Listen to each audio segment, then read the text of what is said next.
Hello everyone, and welcome to channel Sleep Stories. You're lying there, trying to lull yourself into sleep, but your thoughts just keep spinning in your head. You've just come through a long day of hard work, the weight of life's pressures, and perhaps even struggles with no clear way out. If you're sleepless tonight, or simply searching for a quiet moment for your soul, then let this story carry you away. This is the tale of old Archon, old wanderer people once called the seller of the sky. Among the sealed-off cities, he carried on his back a ragged bedroll, a wooden staff, and a blackened can stained with smoke. People mocked him, thought him mad, but children gathered around, wide-eyed, listening to his stories of real wind, real rain, and a blue sky they had never seen. Tonight, I will tell you the final journey of old Arch's story of faith, of dreams, and of a fragment of blue sky that perhaps you, too, have been searching for in your own life. There have always been the touched, the blesses, God's poor. Such a one was old Archer Jakes, the wanderer of the plains. They say he was born on earth in 3042 and taken to Motsepa as a child, that he learned pilotage and mining, but that he was injured in a cave-in on Haretni in 3068 or thereabouts. And then his wife died in a landing accident, and his child was taken from him and adopted by people he never could find. Those things are too far distant in time and space to be verified now. But it is a fact that by 4000, when my grandfather Hawkington Hammer was growing up in New Oshkosh, old Arch was a familiar figure in all the domed cities of the plains. He looked ancient then, with his deformed back that people touched for luck, and his wild hair and beard, and ragged cast-off clothing. On his back he carried a roll of cloth he called his bed, though it looked like no bed any city man had ever seen. In his right hand he carried a staff of wood, unless someone bought it from him and gave him a plastic rod in its place. And in his left he carried what he called a billy can, which was a food container with a loop of wire across the top for a handle, and the bottom blackened by what he said was fire. It would have been like no fire any city man had ever seen. Even the water in the can would be poison to a city man. When he came in the airlocks, the guards would make him throw it away. Why the lock? He'd demand, coming into a city. Why the lock, and why the plastic bubble over all, and why the guards?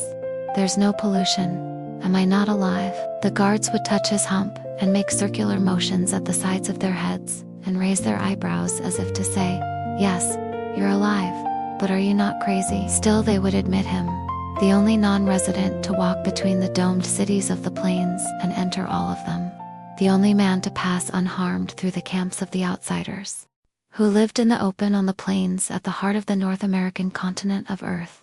And old Arch would go to the residence buildings and he'd knock on someone's door. Any door, chosen at random, and he'd say, have you seen the sky and do you know it's blue?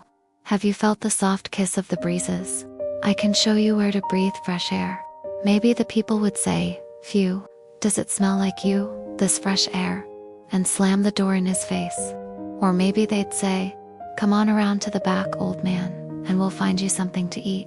Then old Arch would shoulder his bed, and pick up his billy can and his staff, and walk down the stairs, and go around to the back, and walk up the stairs to the rear door. It might be an hour before he appeared, there it might be 2. When he did, the people would ask, why didn't you say something? You should have known they wouldn't let you in the elevator. And 20 flights down and 20 flights up again is too much for a man of your years. Then the next time he came, they would do the same thing again. In the kitchen, he would refuse all the pills and potions and shots, and insist on bulky foods. These he would eat neatly, holding aside the long white hair around his mouth, and brushing the crumbs from it often. What he couldn't eat right away would go into his blackened billy can. The children would come before he finished, those of the household, and neighbor kids too. First they'd stand shyly and watch him from a doorway. Then they'd press closer. By the time he got through, they'd be fighting to sit on his lap. The winner would climb up and sit there proudly. One of the losers, trying to prove he hadn't lost much, might wrinkle up his nose and say, what's that awful stink, old man? And Arch would answer mildly, it's only wood smoke, son. Then the children would ask, what's wood, please, and what's smoke? And he would tell them. He would tell of the wind and the rain and the snow. of the cattle herds that roamed to the west and the cities that lay to the east, and the stars and the moon that they never had seen. He would claim to have been in the endless forests and on the treeless plains, and to have tasted the salt ocean and drunk of the freshwater lakes and rivers. The children would have heard, in their lessons and from their elders, enough to know what he was talking about. Sometimes they would tire of it, and ask him to tell of the distant planets and their far-off suns. But this he would not do. "You already hear too much about them," he'd say. "I want you to know Earth, your own country, the one planet on which these plastic-covered cities are unnecessary, where you can actually go out and roll on the grass." Then the children might ask, "What's grass?" But their fathers would pointedly say, "What about the radioactivity, old man?" "I'm alive," he'd reply. "There's no radioactivity out there." But they'd say, "How can we be sure? There are individual differences of susceptibility. Probably you are unhurt by dosages that would kill any normal person." And the mothers would say, "Eat some more, old man. Eat and go. Bring our babies dreams if you like, but don't try to tempt them outside, even if it isn't radioactive there. You've admitted it gets hot and it gets cold and the wind blows fiercely hard. Our babies were born under shelter, and under shelter they must stay, like us and our parents before us." So old Arch would brush off his whiskers one last time, and maybe put on an old shirt the father dug up for him, and then go out the back way. In spite of what might have been said, he would have to walk the 20 flights down to the ground, because he wouldn't be invited to walk through the apartment to the front hall, where the elevator was. Sometimes people were hostile when he spoke to their children, and they would have him arrested. He was then bathed and barbered in the jail, and was given all new clothes. But they'd always burn his bed, and he'd have trouble getting a new one. And sometimes a jailer might covet the pocket knife he carried, or take away his billy can. On the whole, I think he preferred not to go to jail, except perhaps in winter, when it was cold outside the city. There were always those ready to talk of asylums, and the need to put him away for his own good. But nobody was sure where his legal residence was, so he wasn't really eligible for public hospitalization. He kept to his rounds. My grandfather remembers standing in his mother's kitchen, listening to old Arch. It was like meeting one of Joseph's brethren, and being told exactly what the coat looked like. Something exciting out of a dream from the remote past. When all the worlds had on them those bright moist diamonds Arch described as morning dew. My grandfather wanted to see the morning dew, though he knew better than to say so. Old Arch understood. He tried to make the thing possible. But an opportunity to see the morning dew was something he just couldn't give to my grandfather or anybody else, so he decided to sell it. He persuaded a charitable lithographer to make him a batch of stock certificates. They looked very authentic. Each said plainly it was good for one share of blue sky, though the fat half-draped woman portrayed in 3 colors stood outside. A domed city, pointing not at the sky but at a distant river with forested hills behind it. Arch sold his certificates for a stiff price, $10 apiece. He could do it because by this time his wanderings followed a fairly definite route. The people who hated or feared or despised him were pretty well eliminated from it, and most of his calls were at apartments where he was known and expected and even respected a little. My grandfather's was one of these, or rather, my great-grandfather's. When Arch first brought his stock certificates, my grandfather was a little fellow. Everybody called him, maybe 7 years old. He had a sister named Annie who was 5. He's given me a mental picture of the two of them standing close together for reassurance, and from an open doorway shyly watching the old man eat and listening to him talk. When my great-grandfather bought a $10 stock certificate in my grandfather's name, my grandfather took it as a promise. And his little sister Annie was so jealous that the next time old Arch came around, my great-grandfather had to buy a share for her. As they grew to be 9, 10, 11, 12, every winter when old Arch would come around, my grandfather and his sister Annie would ask, "When are you going to take us to see the sky, Arch?" And he would say, "When you're older, when your folks say you can go, and when it's summer, and not too cold for these old bones." But when my grandfather was 14, he followed old Arch out and down the stairs after the old man had paid his annual call, and he stopped him on a landing to ask, "Arch, have you ever taken anyone outside?" "No," Arch said, sighing. "People won't go." "I'll go," said my grandfather, and so will my sister Annie. Arch looked at him and put a hand on him and said, I don't want to come between any boy and his parents. Well, said my grandfather, you sold them a share of sky for each of us. Do you really want us to have that, or do you just want to talk about it? Of course I want you to. But I can't take you outside, boy. My grandfather was disgusted. There isn't any sky, he said sadly. It's all talk. The certificates were just for begging. No, said Arch. It's not all talk, and I'm not a beggar. I'm a guide. But it's hard to see the sky right now because it's winter, and there are clouds all over. Let's see the clouds then, my grandfather said stubbornly. I've never seen a cloud. The old man sat down on the stairs to consider the matter. I can't do this thing to your parents, he said at last. But you can do it to me and my sister, my grandfather charged wildly. You can come to the house year after year after year, and tell us about the sky and the wind and the moon and the dew and the grass and the sun. You can even take money for our share of them. But when it comes time to produce, when we're old enough to go where these things are supposed to be, you think of excuses. I don't believe there are any such things, he shouted. I think you're a liar. I think you ought to be arrested for jipping my dad on the stock deal. And I'm going to turn you in. Don't do that, boy, Arch said mildly. Then take us outside today. It's winter, my boy. We'd freeze. You've said it's pretty in winter. You took the money for the certificate. I suppose you'll grow away from your parents soon anyhow. I suppose you have to. Get your warmest clothes and meet me at emergency exit for... My grandfather talked it over with his sister Annie, and of course they didn't have any warm clothes.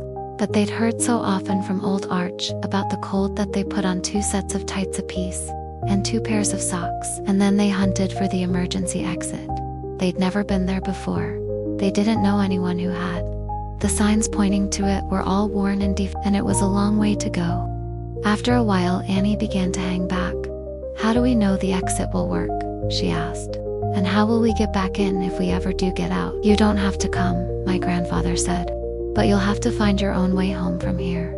I'll bet I could, she said, but I'm not going to. I don't think old Arch will even be at the exit, but he was.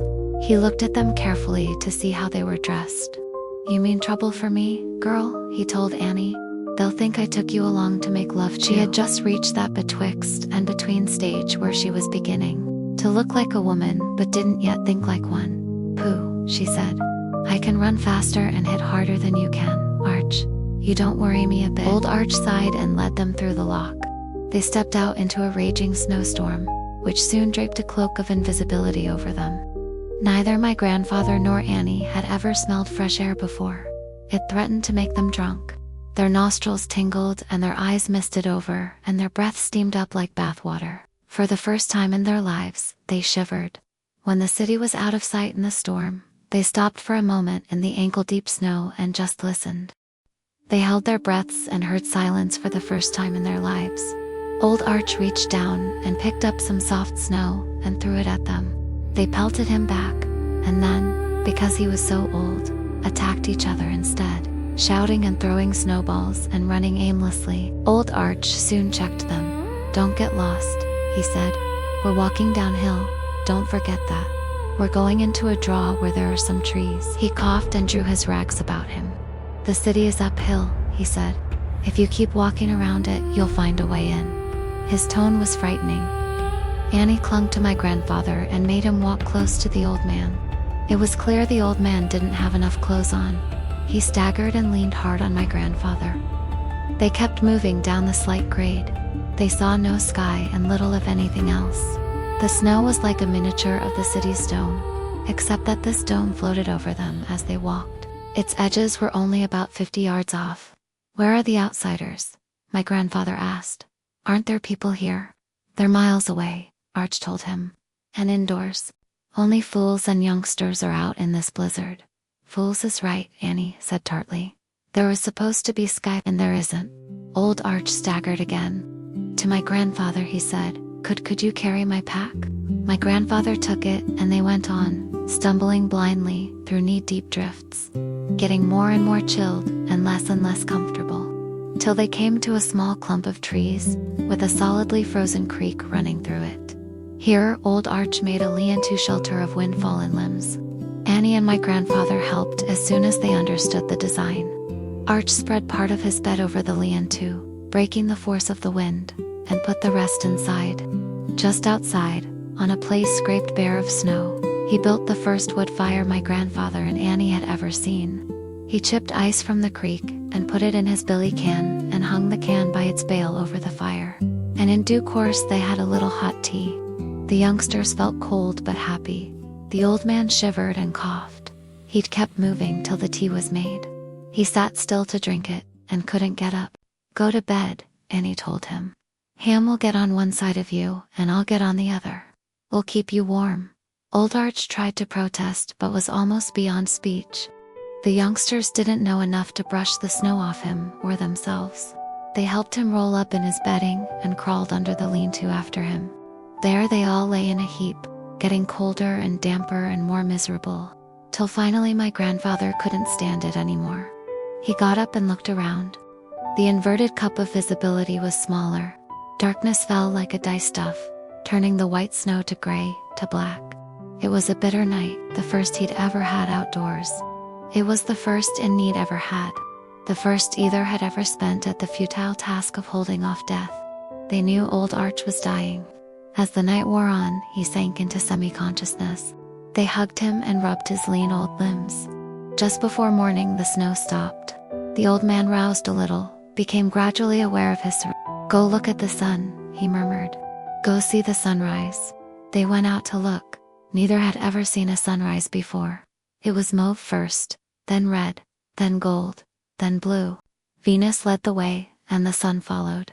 The moon, deep in the west, was like a tombstone to the dead night. A bird chirruped. A clod of snow fell from a tree with the soft ruffle of cottony drums.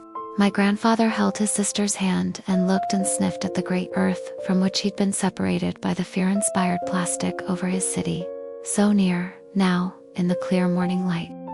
He climbed with Annie up the side of the draw and looked out over snow-covered plains stretching to a horizon farther away than the longest distance he'd ever imagined. He went back and took old Arch's head up on his knees and said, "Is it like this every day?" And the old man said, "No, each day is different." And my grandfather said, "Well, I've seen one, anyhow. That's what I've lived for," said old Arch. And he smiled and stopped living. Annie and my grandfather left him there and went back to the city and told the guards and their family. A burial party was sent out. Guards in their helmeted spacesuits. People heard about it and followed.